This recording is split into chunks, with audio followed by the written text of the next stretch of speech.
하나님께서 우리에게 주시는 말씀 마태복음 5장 38절에서 48절까지의 말씀입니다.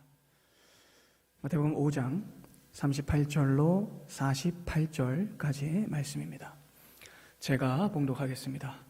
또 눈은 눈으로 이는 이로 갚으라 하였다는 것을 너희가 들었으나 나는 너희에게 이르노니 악한 자를 대적하지 말라. 누구든지 내 오른편 뺨을 치거든 왼편도 돌려대며 또 너를 고발하여 속옷을 가지고자 하는 자에게 겉옷까지도 가지게 하며 또 누구든지 너로 억지로 오리를 가게 하거든 그 사람과 십리를 동행하고 내게 구하는 자에게 주며 네게 꾸고자 하는 자에게 거절하지 말라.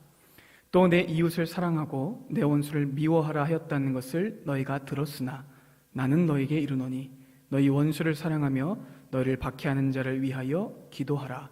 이같이 한즉 하늘에 계신 너희 아버지의 아들이 되리니 이는 하나님이 그 해를 악인과 선인에게 비추시며 비를 의로운 자와 불의한 자에게 내려주심이라. 너희가 너희를 사랑하는 자를 사랑하면 무슨 상이 있으리요? 세리도 이같이 아니하느냐? 또 너희가 너희 형제에게만 무난하면 남보다 더하는 것이 무엇이냐? 이방인들도 이같이 아니하느냐? 그러므로 하늘에 계신 너희 아버지의 온전하심과 같이 너희도 온전하라.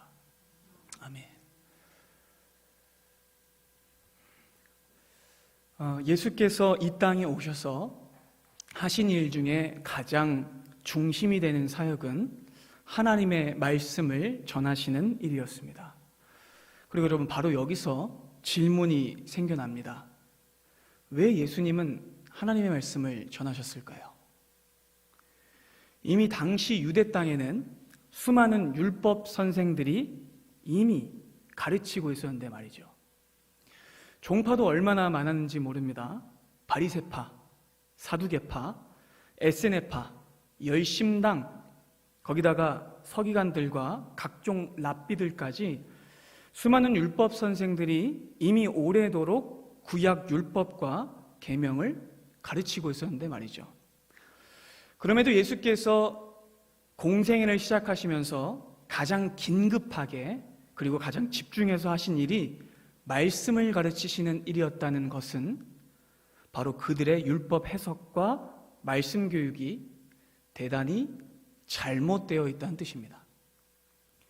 당시 유대 땅에서 가르치고 있던 각종 율법 교사들은 자기 나름대로의 율법 해석을 자랑하고 자기들이 가르치는 말씀이야말로 진짜 구원의 말씀이라고 큰 소리를 쳤어요.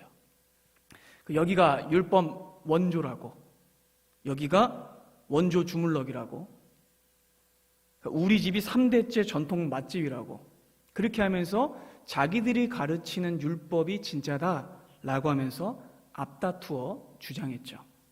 하지만 실은 그 중에 어느 종파도 하나님의 말씀을 제대로 알고 있지 못했습니다. 제대로 가르치지도 못했고 예수님의 말씀 그대로 소경이 소경을 인도한 셈이 된 거죠. 그럼 당시 율법 교사들은요, 구약을 대단히 잘못 알고 있었어요. 그들은 인간의 죄악된 본성 때문에 원래의 의미를 잘못 해석했고 잘못 적용했으며 백성들을 잘못된 길로 인도했습니다. 그들은 완악하고 무지한 마음으로 율법을 훼손했고 곡해합니다. 특별히 여러분, 그들은 굉장히 강도 높은 율법 매뉴얼 작업을 했는데요. 이 율법 매뉴얼 작업은 바로 바벨론 포로기부터 시작됩니다. 왜냐하면 솔로몬 성전이 파괴됐잖아요. 솔로몬 성전이 파괴됐으니까 이스라엘 백성들이 붙잡고 살 것은 이방 땅에서 율법만 붙들고 살아야 됐던 거예요. 그렇기 때문에 율법에 아주 세세한 항목들을 붙여서 상세한 매뉴얼 작업을 하기 시작한 거죠. 그리고 거기에 많은 세부 수칙들이 더해져서 전통으로 자리 잡게 됩니다. 그래서 바벨론 포로 이후부터 예수님 오실 때까지 한 400년, 그리고 그 정도 기간 동안 율법이 아주 세세한 항목으로 가르쳐지게 됐던 것이죠. 그 기간 동안 율법 교사들은요, 십계명을 아주 과조하게 굽히고 펴고 늘리고 잘게 쪼개서 무려 613가지 세부 조항으로 만들어냅니다. 그 결과 이렇게 가르쳤어요. 안식일 날은 절대로 1000걸음 이상 가면 안 된다. 그리고 안식일은 불을 피워서도 안 된다. 안식일 날은 밥을 퍼서도 안 된다. 안식일 날은 설거지를 해도 안 된다. 안식일 날은 문을 열어도 안 된다. 라고 율법을 아주 세세하게 과도하게 만들었어요. 여러분 지금도 이스라엘은요, 지금도 가면 안식일이 되면 엘리베이터가 층층마다 다 섭니다. 지하철처럼요. 이 버튼을 누르는 것도 일인 거예요, 그 사람들한테는. 충격적이죠, 여러분. 그러니까 그들은 이렇게 물리적인 행위 자체를 완전히 제한해버리는 방식으로 율법을요, 외식주의로 만들어버렸어요. 마치 꼭 그거 같죠. 군기 확립이란 목적 때문에 사람을 학대했던 옛날 군대의 내무 구율 같죠. 여러분 심지어 그들은요, 누가 더 치밀하고 세부적인 부분까지 일일이 제한하고 의식하느냐의 문제에 몰두했고, 나야말로 율법 원조집이다라는 원조 싸움만 하고 있었어요. 여러분 이렇듯 가르치는 율법 교사들이 율법의 참 의미를 모르니 당연히 이스라엘 백성들도 율법에 대해서 제대로 알지 못했겠죠. 여러분 그렇기 때문에 예수께서 공생의 사역을 시작하시자마자 뭘 하시냐면 율법을 가르치시는 거예요. 예수께서는 지금까지 이스라엘이 잘못 알고 있었던 율법의 이해를 모두 뒤집으시면서 이스라엘 백성들에게 구약과 계명을 다시 가르치신 겁니다. 그래서 여러분 공생의 사역을 시작하신 직후에 예수님은 산에 오르셔서 하나님의 말씀을 가르치시죠. 오늘 본문이 위치한 마태복음 5장에서 7장까지가 그 유명한 산상수훈입니다. 산에서 가르치신 말씀이라는 뜻인데, 여러분 왜 성경의 저자는 꼭 산에서라는 배경을 중요하게 언급할까요? 왜 예수님은 첫 가르침을 산에서 시작하셨을까요? 여러분 이스라엘의 역사 속에서 산과 하나님의 말씀은 뗄래야 뗄 수 없는 관계를 가지고 있습니다. 여러분 혹시 뭔가 떠오르는 장면 없으세요? 맞습니다. 산에서 모세가 하나님께 무엇을 받죠? 율법과 계명을 받습니다. 여러분 여기에 성령님의 의도가 숨겨져 있어요. 예수께서는요 유대인들에게 아주 익숙하고 역사적인 장면과 배경과 구도를 그대로 재현하셔서 모세가 산에서 하나님의 말씀을 받은 것처럼 지금 산에서 하나님의 말씀을 가르치고 계신 거예요. 여러분 더 놀라운 것은요, 옛날 산에서 하나님이 주신 율법은 모세라는 사람을 통해서 거쳐서 받았어요. 그런데 지금은 어떻죠? 그 말씀을 주신 수여자이자 하나님의 본체이신 예수님이 직접 말씀을 전하고 계신다는 사실입니다. 놀랍죠, 여러분? 그러니까 이토록 놀라운 의미가 여러분 이 장면 안에도 숨겨져 있는 것이죠. 굉장히 영광스러운 장면입니다. 그러니까 여러분 산상수훈을 하시면서 지금 예수께서 뭐라고 말씀하시는 거면, 내가 모세보다 뛰어나다. 모세에게 율법을 주었던 내가 지금 그 율법을 다시 제대로 진짜 해석하노니 들으라, 이렇게 말씀하시는 거예요. 아주 위엄 있게 그 말씀을 전하고 계신 거죠. 그래서 여러분 주님께서는 공생의 사역을 시작하시자마자 그래서 산에 올라가서 말씀을 전하시는 거예요. 여러분 예수님께서는 그 옛날 모세에게 주셨던 그 계명을 다시 정확하게 풀어주시는데요, 당대 율법 교사들은 어땠죠? 율법 그 항목들을 아주 자질구리하고 쓸데없이 장황한 해석으로 더럽혔어요. 그래서 예수께서는 그들이 더럽혀 놓은 십계명 돌판을 싹 닦으시고 다시 보여주시는 거예요. 이해가 되시죠, 여러분? 진짜 의미대로 풀어주시는 거죠. 그럼 하지만 이후로 예수님의 사역도 그렇게 복음을 전하시는 말씀을 가르치는 사역이었지만, 이 예수님의 말씀 가르침을 당시의 율법 교사들이 좋아했을 리는 만무합니다. 여러분, 그들은요, 예수님의 가르침을요, 극도로 싫어하고 경계하고 싫어했습니다. 왜냐하면 예수님의 가르침은 자기들의 가르침하고 너무 달랐거든요.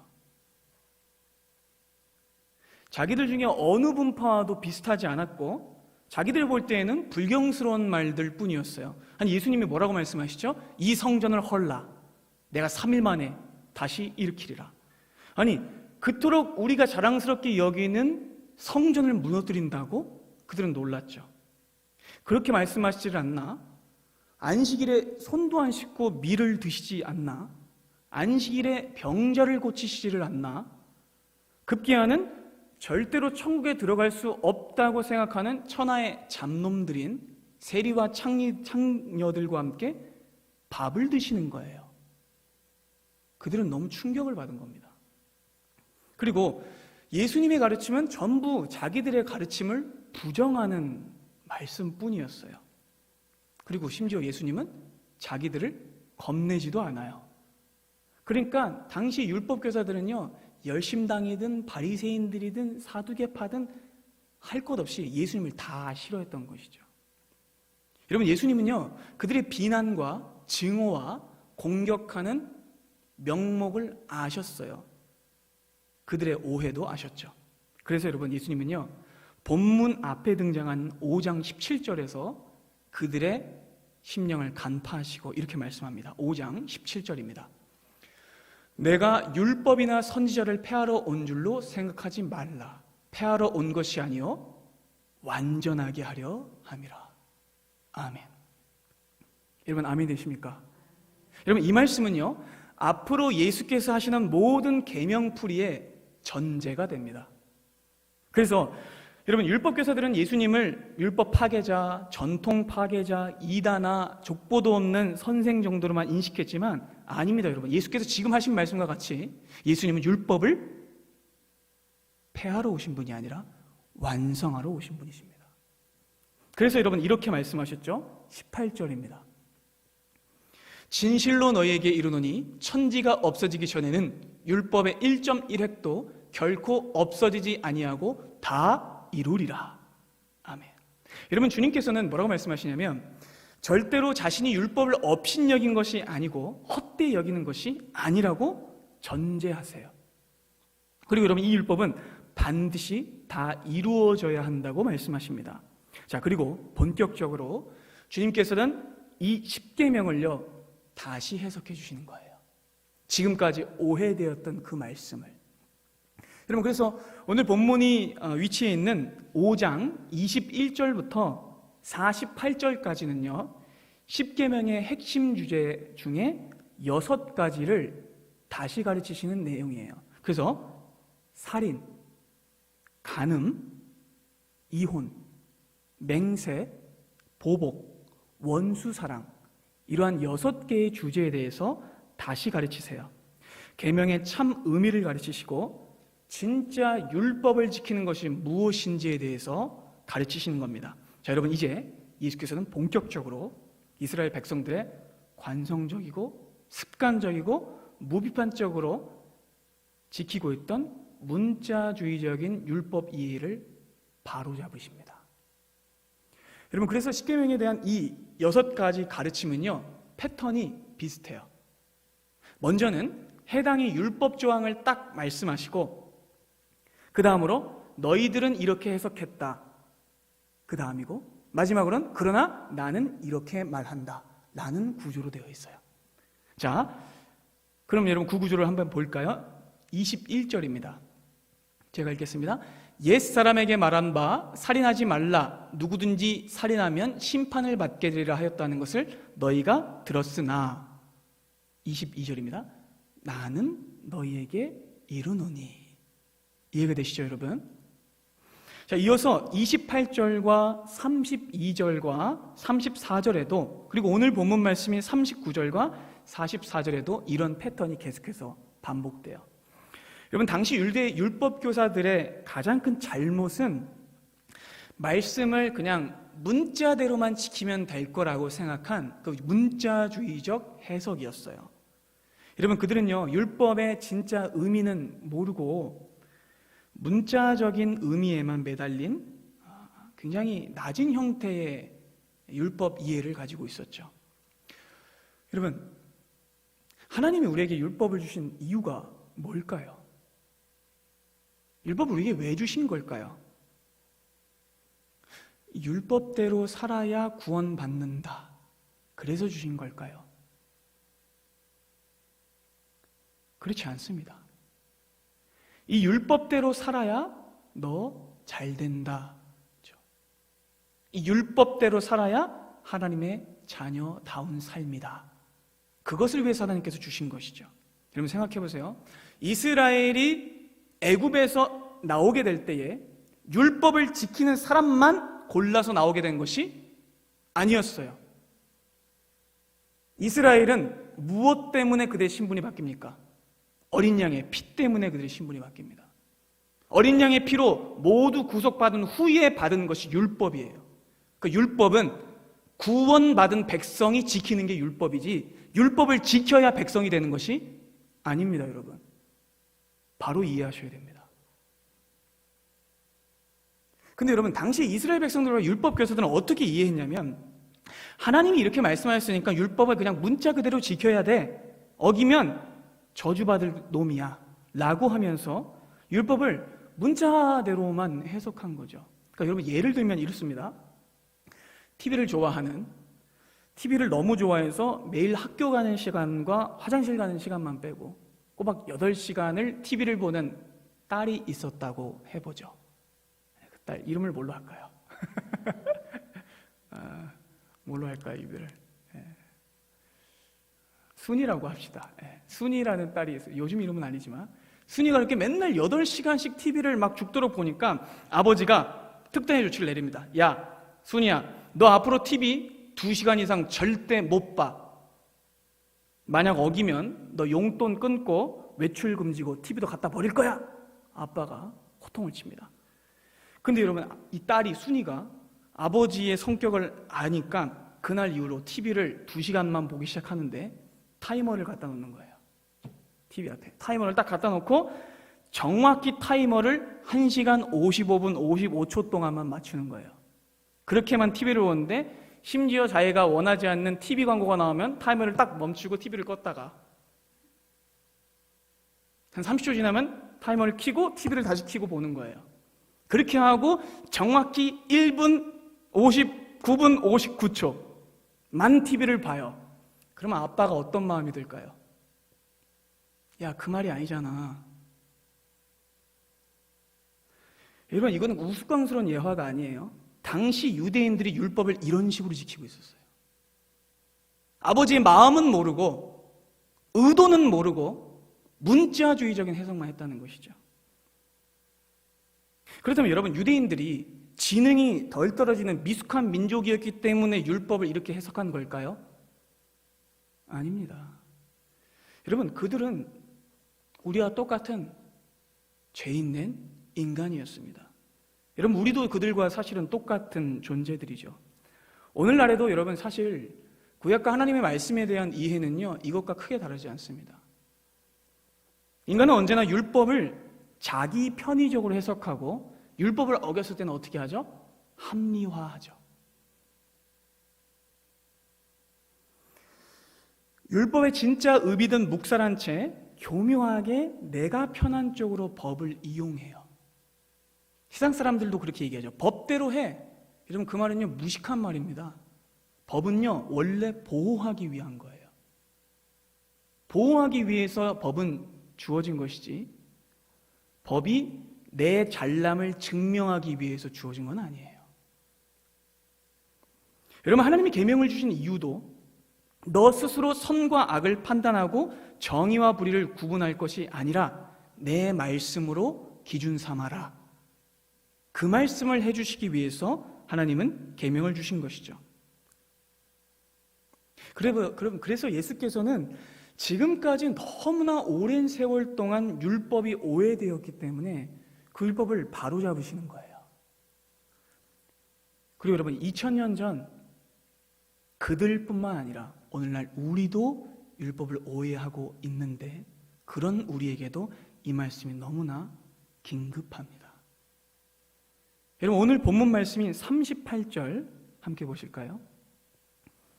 38절은 제가 읽겠습니다. 눈은 눈으로 이는 이로 갚으라 하였다는 것을 너희가 들었으나. 여러분, 오늘 이 38절 말씀은요, 눈에는 눈으로 갚고 이에는 이로 갚으라는 동해 복수법에 대한 가르침입니다. 여러분, 그럼 이 율법도 당시의 율법 교사들은 어떻게 가르쳤을까요? 똑같이 되갚아줘라, 복수해라로 가르쳤어요. 그럼 보통 사람들은 이 율법 조항을 마주쳤을 때 하나님을 오해해요. 하나님은 무자비하고 잔인한 분, 보복하시는 하나님으로 오해하고 납니다. 그리고 이렇게 말할 때도 있어요. 아니, 하나님이면 용서하고 자비를 넉넉히 베풀어야지, 아니 어떻게 똑같이 갚으라고 할 수 있어? 말은 그렇게 하면서 자기한테 누가 해를 가하면 길길이 날립니다. 근데 여러분, 이것은요 정말 하나만 알고 둘은 모르는 무지한 말인데요. 여러분, 십계명은요 원래 기본적으로 국가법의 형태로 되어져 있어요. 국가법의 형태. 여러분, 어떤 국가일까요? 그러면 하나님이 다스리시는 국가입니다. 하나님이 다스리시는 국가이고, 이 십계명은요 예전에는 이스라엘이 어땠죠? 법 없이 살았고, 왕 없이 살았고, 체제 없이 살았고, 무정부로 살았어요. 그리고 그들은 난민, 노예였어요. 그랬던 그들이 이제는 어린 양의 피로 인해서 씻김받고 그들의 과거의 노예의 신분을 청산하고 새로운 하나님의 백성이라는 정체성을 입습니다. 자, 그러면 이제 그들이 그 정체성을 입었으니 이제는 어떤 일을 해야 할까요? 나라를 세워야 돼요. 근데 그 나라를 세울 때 바로 그 나라의 기초가 되는 것이 십계명인 거예요. 헌법입니다. 하나님 나라의 헌법. 즉 하나님께서 우리에게 주셔서 이 십계명은요 하나님 앞에서 내 이웃과 함께 공동체가 다 같이 지켜야 하는 국가법인 거예요. 십계명은요. 그래서 여러분, 십계명은 정말로 헌법의 형태로 우리에게 주어진 거예요. 여러분, 이제 이스라엘은 가나안 땅에 들어가서 국가를 이루어야 하죠. 근데 여러분, 사람 사는 곳에는 항상 뭐가 있죠? 죄가 있고 갈등이 있고 다툼이 있습니다. 그리고 법적 문제가 있을 수밖에 없죠. 그래서 여러분, 하나님께서는요 모든 것을 다 아시고 우리의 연약함을 아시기 때문에 그런 세부적인 법률들을 주셔서 국가 공동체의 안녕과 질서 유지를 위해서 이 법령을 주신 거예요. 그러니까 눈에는 눈, 이에는 이라는 말씀은 근본적으로 민사 사건이 발생했을 때 피해자가 여러분 어떤 마음이 드냐면, 네가 나한테 이만큼을 줬으면 나는 곱절로 너한테 복수할 거야 라는 마음이 들어요. 근데 여러분, 만약에 눈에는 눈, 이에는 이라는 정확한 기준이 있게 되면 그 이상 보복하면 안 되는 거예요. 깨달으십니까, 여러분? 그러니까 여러분, 이 말씀은요 피해자가 자기가 입은 상해 이상의 위해를 가해자에게 가하지 않도록 하기 위해 주어진 진정의 법이고 질서의 법인 거예요. 그러니까 이것은 당한 대로 똑같이 갚아라 라는 복수 무정의 정신이 아니라 절대 그 이상으로 분노에 휩싸여서 과도히 갚아서는 안 된다 라는 정의의 정신 위에 세워진 말씀인 것이죠. 복수의 허용이 아닙니다. 이 말씀은 눈에는 눈, 이에는 이라는 이 말씀은 분노의 절제를 위한 말씀입니다. 그래서 소한결이는 소한결이로만 갚고, 은30은 은30으로 갚고, 눈은 눈으로 갚고, 이는 이로 갚으라는 말씀이 수여된 것이죠. 그럼 어떻게 느껴지세요? 이제는 은혜로운 말씀으로 느껴지시죠? 사람이 복수를 하면 그 복수의 불길에 자신이 타버립니다. 하나님께서는 그것을 막으시는 것이죠. 근데 여러분, 이렇게 놀라운 율법 해석보다 여러분 더 놀라운 것이 있는데, 이 율법보다 더 위에 있는 상법이 있고 대법이 있고 모법이 있습니다. 그리고 그가의 어떤 말씀이냐면 레위기 19장 17절과 18절의 말씀입니다. 제가 읽겠습니다. 너는 내 형제를 마음으로 미워하지 말며 내 이웃을 반드시 면책하라. 그러면 내가 그에 대하여 죄를 담당하지 아니하리라. 원수를 갚지 말며 동포를 원망하지 말며 내 이웃 사랑하기를 내 자신과 같이 사랑하라. 여러분, 바로 내 이웃을 내 몸과 같이 사랑하라는 이 말씀이 레위기의 중심되는 말씀이에요. 율법의 중심에 있는 말씀입니다. 이 율법이 바로 모든 율법의 대법이고 모법이고 상법입니다. 이게 최고 율법이에요. 그래서 실질적인 법틀은 지금까지와 같지만 결론적으로는 이웃을 사랑하는 것이 최고의 법이다라고 말씀하는 거예요. 그래서 이렇게 놀라운 말씀을 그들은 받았음에도 불구하고 이스라엘 백성들은 이 사랑의 율법을 어떻게 해석했냐면 네가 내 눈을 찔러? 나도 똑같이 갚아줄 거야 라는 식으로만 이해하고 있었다는 것이죠. 그들은 사랑의 율법을 악용해서 죽음의 율법으로 만듭니다. 그러니까 여러분, 율법을 이렇게 더럽힌 것은 하나님이 아니라 사람이었죠. 그리고 우리였습니다. 우리는 언제나 문자 그대로만 하는 그런 생각을 가지고 교묘히 피할 구멍을 찾습니다. 그래서 여러분, 예수께서는 이렇게 무지한 우리의 이해와 추악한 의도를 산산조각 내십니다. 본문 38절입니다. 42절까지의 말씀인데요, 제가 읽겠습니다. 눈은 눈으로 이는 이로 갚으라 하였다는 것을 너희가 들었지만 나는 너희에게 이르노니 악한 자를 대적하지 말라. 누구든지 내 오른편 뺨을 치거든 왼편도 돌려대며 또 너를 고발하여 속옷을 가지고자 하는 자에게 겉옷까지도 가지게 하며 또 누구든지 너로 억지로 오리를 가게 하거든 그 사람과 심리를 동행하고 내게 구하는 자에게 주며 내게 꾸고자 하는 자에게 거절하지 말라. 예수님은 이렇게 율법을 해석하시는 거죠. 이것이 원래 율법의 의도며 목적입니다. 예수께서는 여러분 이렇게 말씀하세요. 율법은 그 목적이 일에 있지 않고 명분에 있지 않고 이윤 계산이나 사소한 분쟁 해결에 있지 않고 율법의 진짜 목적은 살리는 데 있다 라고 말씀하십니다.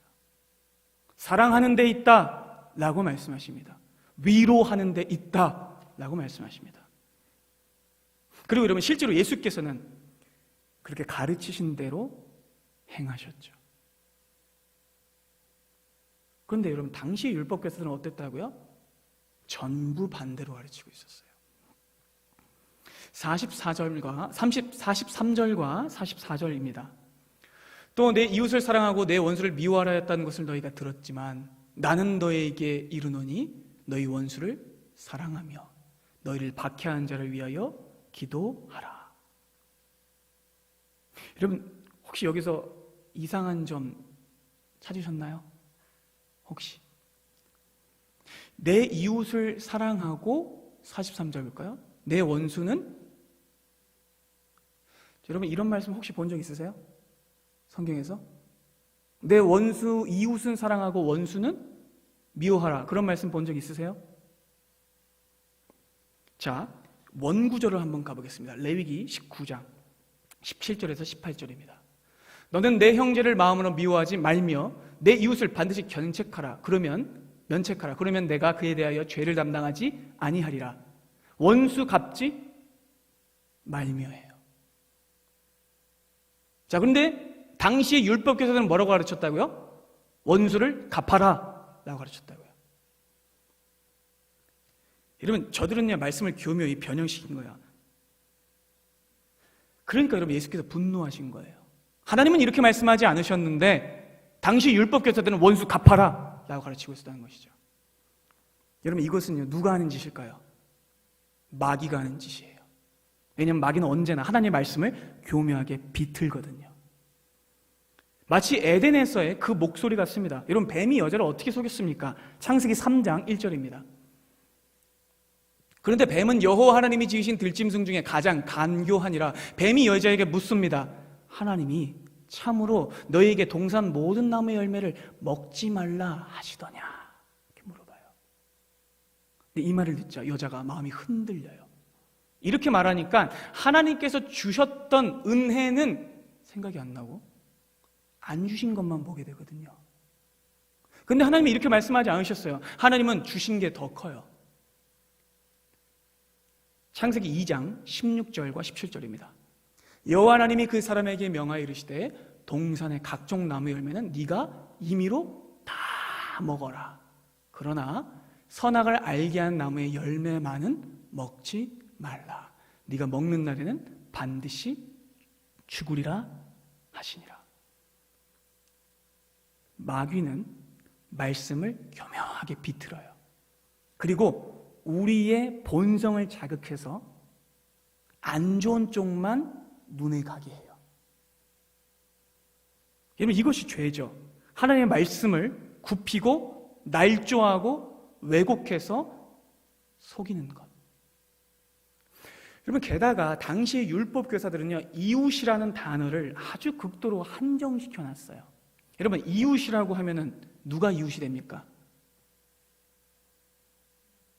나 이외에 모든 사람이 이웃입니다. 아멘이시죠, 여러분? 그런데 여러분, 당시 율법 교사들은요, 이웃을 딱 한정시켜 놨어요. 이웃이 뭐냐면 순수 혈통 유대인. 그러니까 순수 혈통이 아니면, 유대인이 아니면 이웃이 아니에요. 그리고는 그 조건에 부합되지 않은 사람들은 개로, 돼지로 불렀고, 그래서 세리와 창녀들을 그토록 저주하고 구원 못 받은 너희들은 이렇게 말했던 것이죠. 여러분, 이들의 율법 해석에는요, 정의가 없어요. 사랑도 없고 긍휼도 없어요. 그들의 율법은 복수무정이고 칼과 같을 뿐이에요. 저들은 하나님의 사랑의 율법을 교묘히 바꾸었고 그 안에 쓰인 단어까지 전부 바꿔버렸죠. 근데 여러분, 충격적인 거는요, 그렇게 율법에 목을 맸던 이스라엘 백성들이 정작 자기들도 율법을 한 번도 제대로 지킨 적이 없다는 사실입니다. 정말 이것이 큰 충격으로 다가오죠. 여러분, 이스라엘이 어땠죠? 출애굽해서 홍해를 건넌 직후부터 율법을 어깁니다. 그때부터 하나님께 먹을 거 달라고, 물 달라고 하나님을 저주하고 원망하고 모세를 죽이려고 하죠. 심지어는 모세가 하나님께 율법을 받는 그 순간, 그러니까 율법을 받고 3일 뒤에 죄를 지어도 할 말은 조금 있을 것 같아요. 근데 율법을 받는 순간 밑에서 죄를 짓고 있었어요. 율법을 다 받지도 않았는데 금송아지를 만들고 이 송아지가 우리를 애굽에서 인도했다라고 미친 소리를 해댔죠. 그리고 가나안에 들어가기 직전까지 내내 죄짓고 가나안에 입성한 다음에도 바알 종교를 따라가고 결국 그래서 망했잖아요. 바벨론에 다 끌려갔잖아요. 그리고 지금도 로마의 압제를 받고 있습니다. 그렇게 여러분, 이스라엘 백성들은 단 한 번도 율법을 준수한 적이 없었던 거예요. 근데 자기들의 관계가 너무 수치스러우니까 아니야, 우린 율법 어긴 적 없어, 아니야 라고 하면서 정신승리만 하고 있었던 거죠. 그래놓고서 백성들한테 팔짱을 딱 끼고 율법 똑바로 지켜 라고 하면서 큰 소리 치고 있었던 것이죠. 여러분, 그것은 율법 준수가 아니에요. 그래서 예수께서는 이렇게 말씀하십니다. 마태복음 15장 8절입니다. 이 백성이 입술로는 나를 공경하되 마음은 내게서 멀도다. 그래서 여러분, 예수께서는 오늘 이 산에 올라가셔서 그들의 잘못된 율법 이해를 완전히 무너뜨리면서 이렇게 말씀하시는 거예요. 5장 43절로 44절입니다. 또 이웃을 사랑하고 내 원수를 미워하라 했다는 것을 너희가 들었지만 나는 너희에게 이르노니 너희 원수를 사랑하며 너희를 박해하는 자를 위하여 도리어 기도하라. 여러분, 율법을 지킨다는 것이 무슨 뜻일까요? 여러분, 그것은요, 문자적인 계명 준수가 아닙니다. 율법을 지킨다는 것은 내 식구만 챙기는 것도 아닙니다. 번잡하고 까다로운 세부 강령들을 준수하는 것도 아닙니다.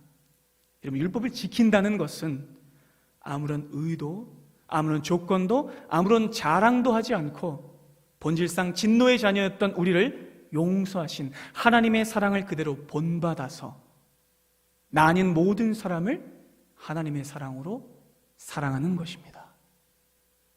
그것이 율법을 지키는 것입니다.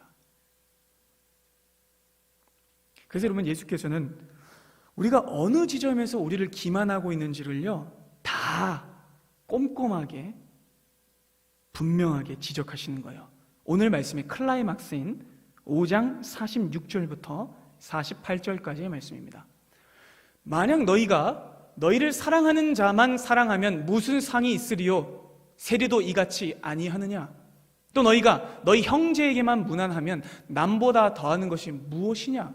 이방인들도 다 그렇게 한다. 그러므로 하늘에 계신 너희 아버지의 온전하심과 같이 너희도 온전하라. 그럼 만약 내가 사랑하는 이에게만 잘해준다면, 내 가족과 내 친인척들에게 잘해준다면 그것은 당연한 일입니다. 그리고 여러분, 그것은 서기관들과 바리새인들도 마찬가지였죠. 그들도 자기 식구는 사랑했습니다. 그리고 그들은 철저히 선을 긋고 내가 이웃으로 여기지 않는 사람은 전부 미워했습니다. 그렇다면 여러분, 이 사람들을 의인들이라고 할 수 있을까요? 절대 아닙니다. 여러분, 다만 교통법규를 지킨다고 해서 의인이라고 할 수 있을까요? 저 사람은 율법 없이도 법 없이도 살 사람이야 라고 말할 때 그 사람은 정말 법 없이도 살아가는 사람이라고 해서 의인이라고 할 수 있을까요? 평생 내가 교통신호 한번 안 어겼다고 해서 나를 의인이라고 칭할 수 있을까요? 여러분, 진정한 의인은요, 오늘 예수께서 말씀하신 바와 같이 남들이 할 수 없는 일을 하는 사람입니다. 진정한 율법 주수는 하나님을 믿지 않는 사람들은 절대로 못하는 그 사랑을 하는 자만이 율법을 지키는 자입니다. 그래서 사도 바울은 이렇게 말씀합니다. 로마서 5장 7절에서 8절입니다. 의인을 위하여 죽는 자가 쉽지 않고 선인을 위하여 용감히 죽는 자가 혹 있지만 우리가 아직 죄인 되었을 때에 그리스도께서 우리를 위하여 죽으심으로 하나님께서 우리에 대한 자기의 사랑을 확증하셨느니라. 내가 사랑하는 사람을 위해서만 목숨을 바치는 것은 의가 아닙니다. 나의 원수,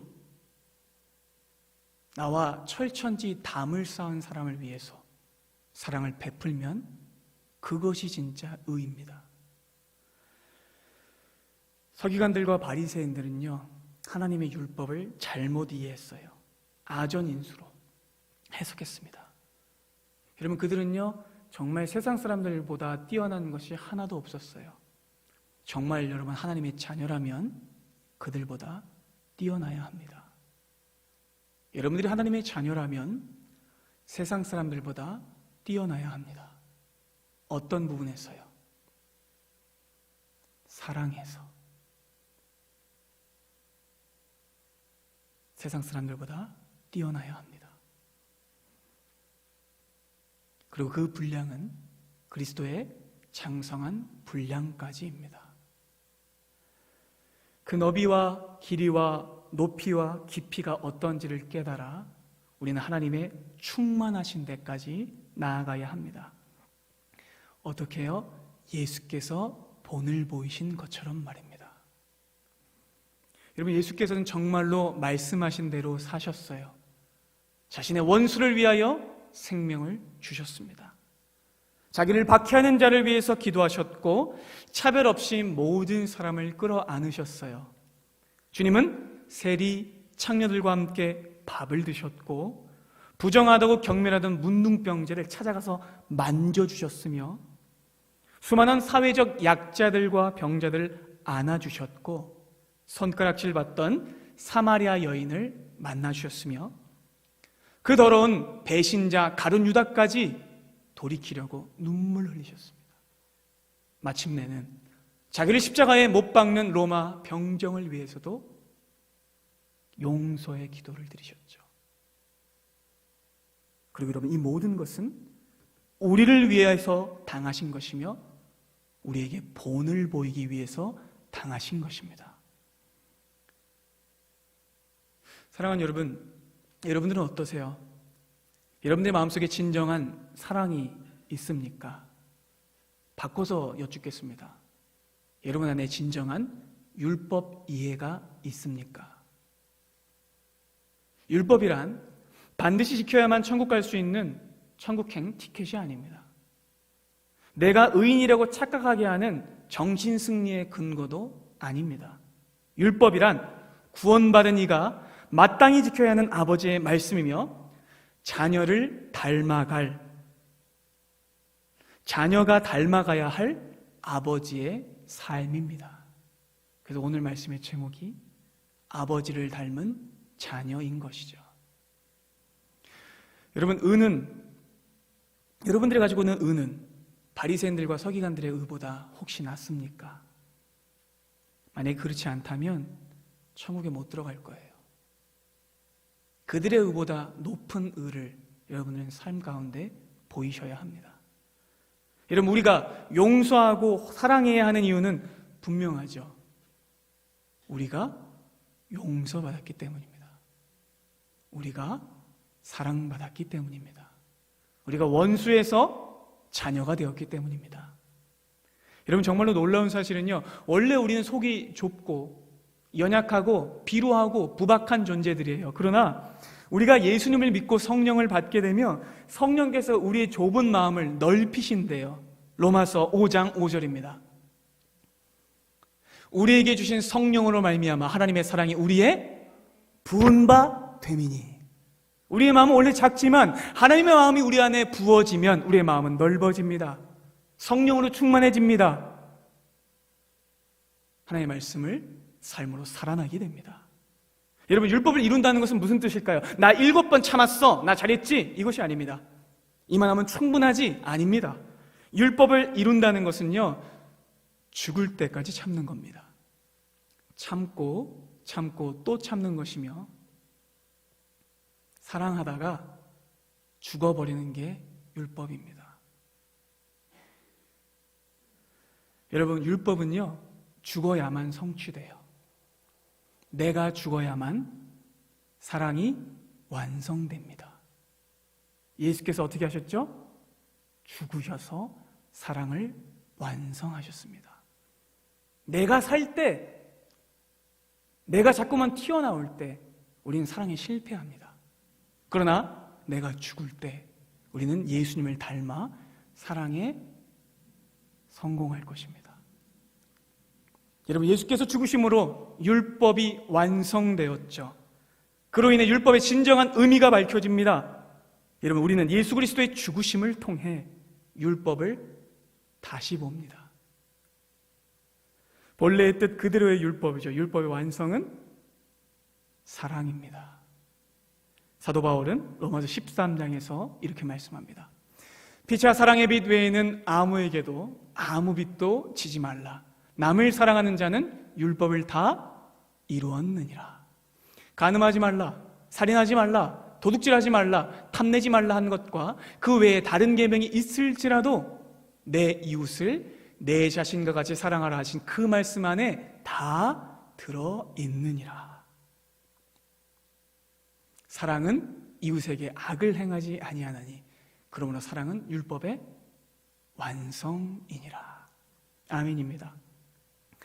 사랑하는 여러분, 자녀가 부모의 사랑을 갚을 수 있을까요? 불가능합니다. 여러분, 그것은 불가능해요. 부모의 사랑은요, 자녀가 죽을 때까지 못 갚습니다. 그 사랑은 그저 내 자녀를 향한 내리 사랑으로 보답할 뿐이죠. 위로는 갚을 수 없습니다. 아래로 흘려보낼 뿐입니다. 여러분, 그렇다면 똑같습니다. 하나님을 향한 우리의 보답도 가능할까요? 불가능해요. 그럼 그것을 어떻게 우리가 갚아야 할까요? 흘려보내서 내리사랑으로 갚아야 합니다. 원수였던 나를 사랑하신 아버지의 사랑을 본받아 나도 나의 원수를 사랑해야 합니다. 여러분, 지금 우리는 전 세계적인 환란의 때를 지나고 있습니다. 그로 인해 수많은 문제들과 위험들이 마구 양산되고 있어요. 지금 우리는 잘 모르지만 제가 아까도 통화하고 연락한 그 미국에 있는 친구가 동양인들 향한 무차별 폭력이 있다고 해요. 코로나의 근원지라고 생각하는 것이죠. 그러니까 어떤 전염병이 발병됐을 때 사람들은 쉽게 이성을 잃어버립니다. 그리고 감정적으로 쉽게 분출하고 무언가 그 화의 분출 대상을 삼으려고 합니다. 이에는 이, 눈에는 눈, 그걸 넘어서서 무차별적인 분노로 사람을 해하죠. 여러분, 이 시기 자칫 잘못하면 우리도 분노와 광기, 우울과 불안으로 휩쓸려 갈 수 있어요. 지금 여러분, 우리에게 진짜 필요한 것은 뭘까요? 사회적 거리두기 중요한 일입니다. 개인의 보건 중요한 일입니다. 그러나 여러분, 진짜 우리에게 필요한 것은 무엇이냐면 이 어려움과 위기의 시기에 그리스도의 사랑을 세상 가운데 보이는 일입니다. 여러분, 만약에 주님께서 이 땅에 지금 계셨다면 주님이 뭘 하셨을까요? 주님께서는 만나는 사람마다 위로하셨을 겁니다. 사랑을 베풀며 그들의 소리에 귀를 기울이셨을 것입니다. 그리고 그들을 다 찾아가서 격려하고 위로하셨을 것입니다. 여러분, 지금 우리에게 필요한 것도 동일하죠. 이 위기 때에 우리는 사랑으로만 이겨낼 수 있습니다. 절대 여러분들의 마음을 불안과 공포와 두려움으로 가득 차게 두지 마십시오. 누구를 향한 분노와 안갚음으로 여러분들이 쓸려가지 않도록 지켜내셔야 합니다. 여러분, 2주 전에 그 학생부 예승이가 주일 예배 때 나와서 성경 암송을 했어요. 기억하세요? 예승이 보고 있니? 그 예승이가 암송했던 구절, 여러분, 우리 마지막 말씀으로 함께 보겠습니다. 고린도전서 13장 1절부터 7절인데요 6절까지 다 같이 읽고 7절은 3번 읽겠습니다. 다 같이 읽습니다. 내가 사람의 방언과 천사의 말을 할지라도 사랑이 없으면 소리나는 구리와 울리는 꽹가리가 되고, 내가 예언하는 능력이 있어 모든 비밀과 모든 지식을 알고 또 산을 옮길 만한 모든 믿음이 있을지라도 사랑이 없으면 내가 아무것도 아니요, 내가 내게 있는 모든 것으로 구제하고 또 내 몸을 불살하게 내줄지라도 사랑이 없으면 내게 아무 유익도 없느니라. 사랑은 오래 참고, 사랑은 온유하며 시기하지 아니하며, 사랑은 자랑하지 아니하며 교만하지 아니하며, 무례히 행하지 아니하며, 자기의 유익을 구하지 아니하며, 성내지 아니하며, 악한 것을 생각하지 아니하며, 불의를 기뻐하지 아니하며, 진리와 함께 기뻐하고, 모든 것을 참으며, 모든 것을 믿으며, 모든 것을 바라며, 모든 것을 견디느니라. 모든 것을 참으며, 모든 것을 믿으며, 모든 것을 바라며, 모든 것을 견디느니라. 모든 것을 참으며, 모든 것을 믿으며, 모든 것을 바라며, 모든 것을 견디느니라. 사랑으로 이겨낼 수 있습니다. 모든 것을 견딜 수 있을 줄로 믿습니다. 사랑하는 여러분, 자녀는 아버지를 닮습니다. 부모와 자녀의 관계는 닮음의 관계죠. 율법을 이룬다는 것은 하나님을 닮아가는 것입니다. 하나님 아버지를 닮은 모습으로 사는 것입니다. 바라기는 저희 여러분 모두, 우리 사랑하는 영안 공동체 모두가 율법을 이루는 자녀가 되길 원합니다. 사랑을 살아내는 자녀가 되길 소망합니다. 이 환난의 골짜기를 지날 때 사랑으로 이겨내는 우리 모두가 되기를 소망합니다. 기도하겠습니다.